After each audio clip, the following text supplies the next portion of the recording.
Good morning, everyone, and welcome back to my channel. So, this is the second episode of Amritsar series.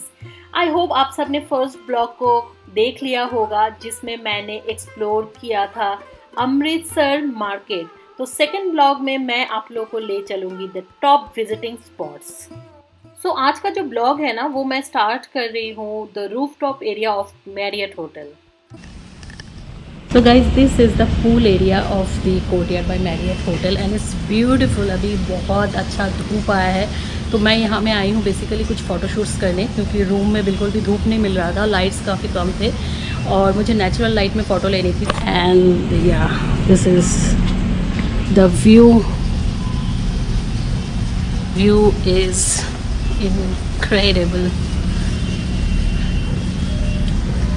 And वो main market का area है।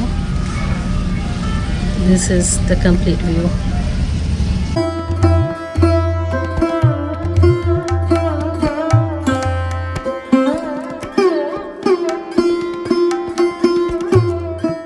तो अभी मैं निकल चुकी हूँ और मैंने ले लिया है ई रिक्शो और यहाँ से निकल के मैं डायरेक्टली फर्स्ट गोल्डन टेम्पल जा रही हूँ। और ये जो दुपट्टा आप देख रहे हैं ना, फुलकारी दुपट्टा, ये भी मैंने अमृतसर से ही ली है। तो है ना बहुत खूबसूरत। इसी तरह के बहुत सारे दुपट्टे मैंने यहाँ से खरीदे हैं और इसकी जो क्वालिटी है ना ये बहुत खूबसूरत है। हाँ भैया, एक सेकंड रुकिए। हाँ आप बताइए क्या बोल रहे हैं।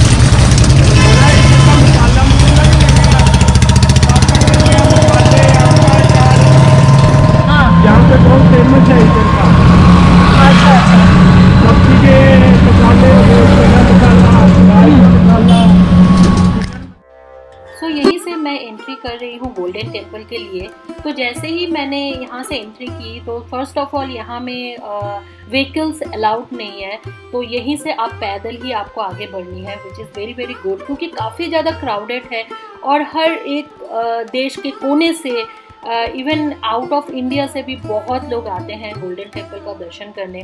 तो यहाँ में क्राउड होना तो बिल्कुल लाजमी है, तो इसी वजह से यहाँ में व्हीकल्स को अलाउड नहीं किया गया है। और जैसे ही आप एंटर करते हैं दोनों तरफ आपको एक ही तरह के होर्डिंग्स लगे हुए बहुत सारे दुकान दिखने को मिल जाएंगे, जहाँ से आप बहुत सारे चीज़ें परचेस कर सकते हो।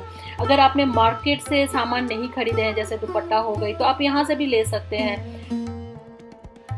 तो जैसा कि आप सबको पता है कि गोल्डन टेम्पल जाने से सर का ढाकना अनिवार्य है, both for main and women.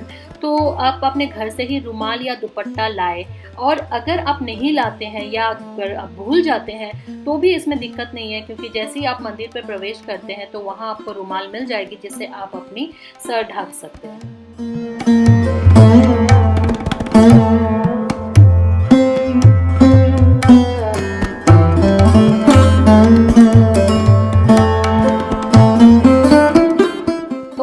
Golden temple साफ साफ दिख रही है और ये बहुत खूबसूरत है। आपको दूर से ही नजर आ जाएगी, वाइट कलर का पैलेस जैसा लुक है और बहुत ब्यूटीफुल है। और अगर आप बड़े बैग कैरी कर रहे हैं या जूते वगैरह आपको उतारने होंगे, और बड़े बैग भी आप रख सकते हैं, काउंटर में आपको कूपन मिल जाएगा और जैसे ही आप गुरुद्वारा का दर्शन करके वापस आएंगे तब आप कूपन दिखा के अपना सामान वापस दे सकते हैं।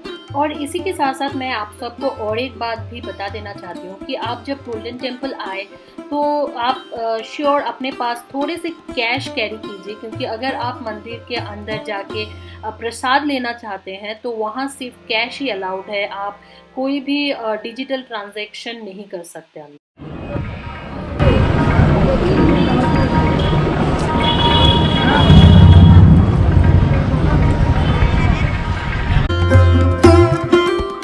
तो यहीं से आप अपने सर को अच्छी तरह से ढक ले। और चलिए फिर अभी अंदर चलते हैं। तब अंदर आप जैसे ही जाएंगे तभी आपके पैर आप अच्छी तरह से धो के फिर आप अंदर प्रवेश करेंगे।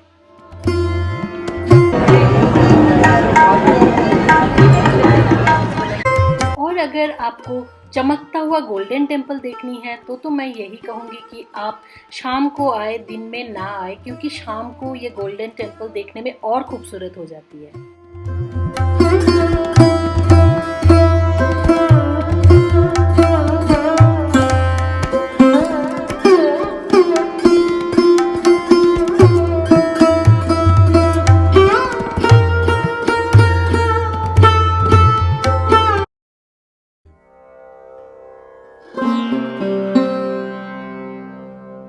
गोल्डन टेम्पल से निकल के ही मैं पहुंच जाती हूँ जलियांवाला बाग। अब जलियांवाला बाग के बारे में हम सब ने हिस्ट्री के बुक में तो बहुत पढ़ा है, मैंने भी पढ़ा है, बट सही मायने में जब मैं यहाँ पहुंची, then I realized that how shameful and dreadful event it was. ये जगह उस चीज का सबूत है जहाँ हजारों इंडियंस, बेगुनाह इंडियंस को अंधाधुंध अंग्रेजों ने गोली मार के हत्या कर दी थी। न जाने कितने घर उजड़ गए थे और देखते ही देखते हजारों लाशों के ढेर लग गए थे यहाँ।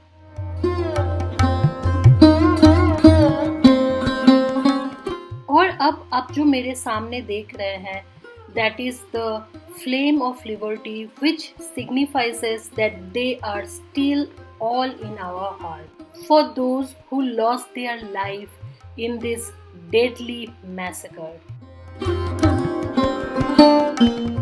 Now Jallianwala Bagh is converted into Jallianwala Bagh Memorial, जहाँ एक म्यूजियम भी मिल जाएंगे एंड 4 गैलरीज, वहाँ आपको थोड़े बहुत हिस्ट्री भी मिल जाएगी।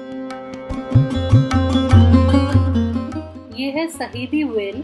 शहीदी वेल वो जगह है जहाँ जब अंग्रेज गोली मार रहे थे तो उनमें से कुछ ऐसे भी लोग थे जो गोली से बचने के लिए कुएं में कूद पड़े थे। जब बाद में इन लाशों को निकाला गया तब देखा गया इनमें 120 लोग थे जो यहाँ कूद चुके थे। यहाँ हर एक ईंट, हर एक पत्थर से एक दर्द की कहानी और चीख सुनाई देती है।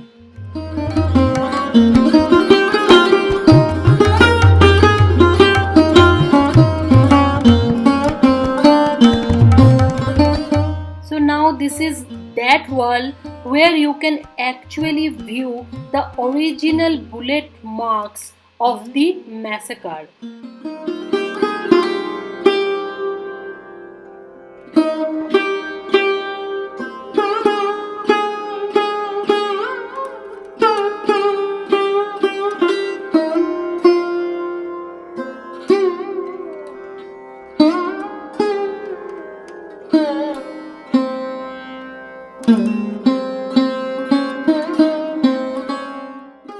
अब जालियनवाला बाग से निकल के मैं मेरे नेक्स्ट डेस्टिनेशन पे जा रही हूँ, वो है the partition museum.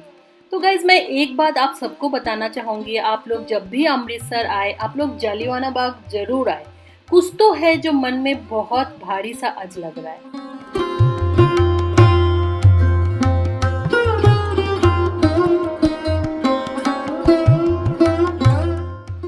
Partition museum जो है ना वो भी Mansingh gate road town hall के सामने ही है and this is the most happening place in Amritsar and my favourite to.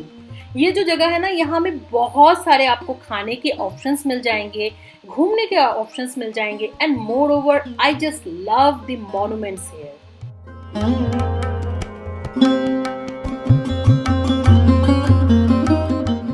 और अगर आपको ये जगह बहुत अच्छे से एक्सपीरियंस करनी है ना तो आप सब ज़रूर इस जगह में शाम को आए। अब मेरी तो हो नहीं पाई क्योंकि मेरा टाइट शेड्यूल था, बट शाम को ये जो जगह है ना ये और सुहानी हो जाती है। ये सारे लाइट्स जलते हैं और तब आपको ये जगह और भी ब्यूटीफुल लगने लगेगी। So this is the Partition Museum. तो पार्टीशन म्यूजियम का एस्टेब्लिशमेंट इन द ईयर 2017 में हुआ था। यहाँ आपको ब्रिटिश इंडिया में जो 2 division, independent dominions, India and Pakistan का डिवीजन हुआ था, उसी रिलेटेड आपको सारे डॉक्यूमेंट्री, फोटोज एंड वीडियोस देखने मिल जाएंगे। you can book your ticket from here. This is the ticket counter. So for Indians it takes ₹10, and if you are a foreigner then it's ₹250. And this is the entry.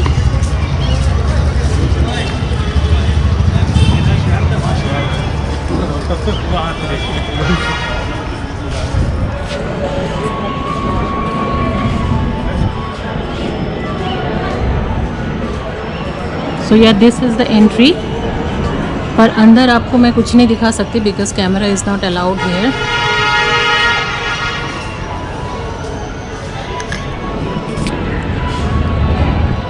This is really a very happening place. I just loved this place.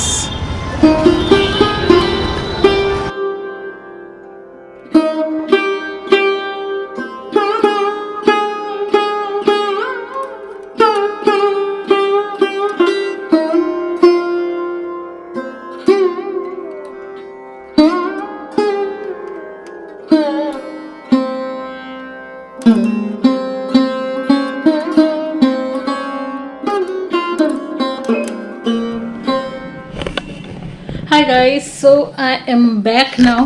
मैं hotel के कमरे में वापस आ गई हूँ.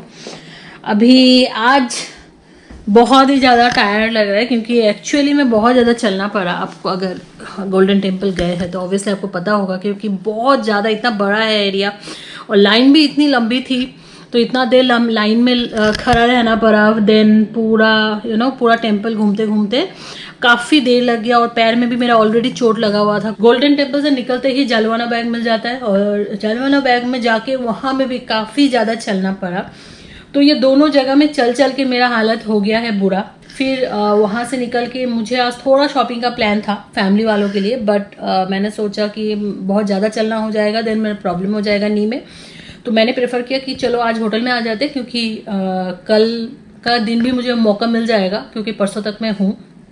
तो अभी सिर्फ वाघा बॉर्डर ही बचा हुआ है और उसके अलावा मैंने सारे जगह कवर कर चुके हैं. तो मेरे पास टाइम भी है, परसों का भी टाइम है. सो आई थॉट कि चलो ठीक है, कोई प्रॉब्लम नहीं, आज आ जाते, रिलैक्स करते हैं. कल अगर वाघा बॉर्डर जाना हुआ देन परसों, अदरवाइज कल ही मार्केट में मैं जा सकती हूँ.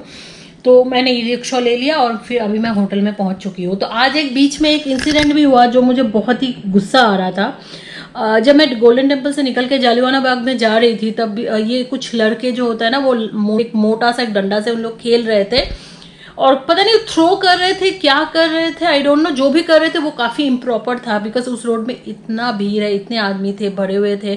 तो उस तरह का डंडे से खेलना और फेंकना वो काफ़ी ज़्यादा रिस्की है. पर वो पता नहीं क्यों ये रिस्क ले रहे थे, या फिर वो पिए हुए थे. अगर पिए हुए थे then that is very very bad because वो गुरुद्वारा का एरिया है और वहाँ में अगर आप पी के घूम रहे हो तो आई डोंट नो क्या है. फिर वो डंडा अनफॉर्चुनेटली पता नहीं क्या हुआ, मेरा ही लक खराब था, मेरा फिंगर में आके लगा, थंब में. आप देख सकते हैं मेरा फिंगर, देखिए, ये देखिए मेरा नेल है ना वो टूट चुकी है.